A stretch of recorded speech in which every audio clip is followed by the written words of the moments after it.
Hi all welcome to Blasters Arena. Kerala ബ്ലാസ്റ്റേഴ്സിന് വേണ്ടി ഗംഭീര പ്രകടനമാണ് യുവതാരമായ കോറു സിംഗ് ഇത്തവണ നടത്തിക്കൊണ്ടിരിക്കുന്നത്. ഈ സീസണിലെ ഏറ്റവും വലിയ പോസിറ്റീവ് അത് കോറു സിംഗ് ആണ് എന്ന് തന്നെ നമുക്ക് പറയേണ്ടി വരും. 15 മത്സരങ്ങളാണ് താരം കളിച്ചിട്ടുള്ളത്. അതിൽ നിന്ന് 1076 മിനിറ്റുകൾ അദ്ദേഹം കളിച്ചു.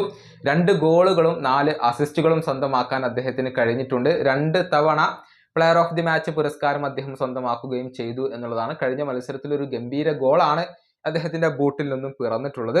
ഏതായാലും കേരള ബ്ലാസ്റ്റേഴ്സിന്റെ മുൻ പരിശീലകനായിരുന്ന മിഖേൽ സ്റ്റാറെ കോറു സിംഗിനെ പ്രശംസിച്ചുകൊണ്ട് ഇപ്പോൾ രംഗത്ത് വന്നിട്ടുണ്ട്. ഇൻസ്റ്റഗ്രാം സ്റ്റോറിയിലാണ് അദ്ദേഹം ഈ ഒരു താരത്തെ എടുത്ത് പ്രശംസിച്ചിട്ടുള്ളത്. അദ്ദേഹത്തിന്റെ വാക്കുകൾ ഇങ്ങനെയാണ്: വളരെയധികം പൊട്ടൻഷ്യൽ ഉള്ള ടാലന്റഡ് ആയിട്ടുള്ള ഒരു താരമാണ് കോറു സിംഗ്. വരും വർഷങ്ങളിൽ ISLലെ ഏറ്റവും മികച്ച താരങ്ങളിൽ ഒരാളായി മാറാൻ അദ്ദേഹത്തിന് കഴിയും. തീർച്ചയായും അദ്ദേഹത്തിന് കേരള ബ്ലാസ്റ്റേഴ്സിനും ഇന്ത്യൻ ഫുട്ബോളിനും ഒരുപാട് ബെനിഫിറ്റുകൾ ലഭിക്കേണ്ടതായിരുന്നു. യൂത്ത് ടീമിനോടൊപ്പം ഒരുപാട് സമയം ചിലവഴിക്കുന്നതിന് പകരം ക്ലബിനോടൊപ്പം ഒരുപാട് സമയം ചിലവഴിച്ചിരുന്നുവെങ്കിൽ കൂടുതൽ ബെനിഫിറ്റുകൾ ലഭിക്കുമായിരുന്നു. ഇതാണ് മിഖേൽ സ്റ്റാറെ പറഞ്ഞിട്ടുള്ളത്. ക്ലബിന്റെ ഒരു ഭാവി വാഗ്ദാനമാണ് കോറു സിംഗ് എന്ന കാര്യത്തിൽ സംശയങ്ങൾ ഒന്നുമില്ല.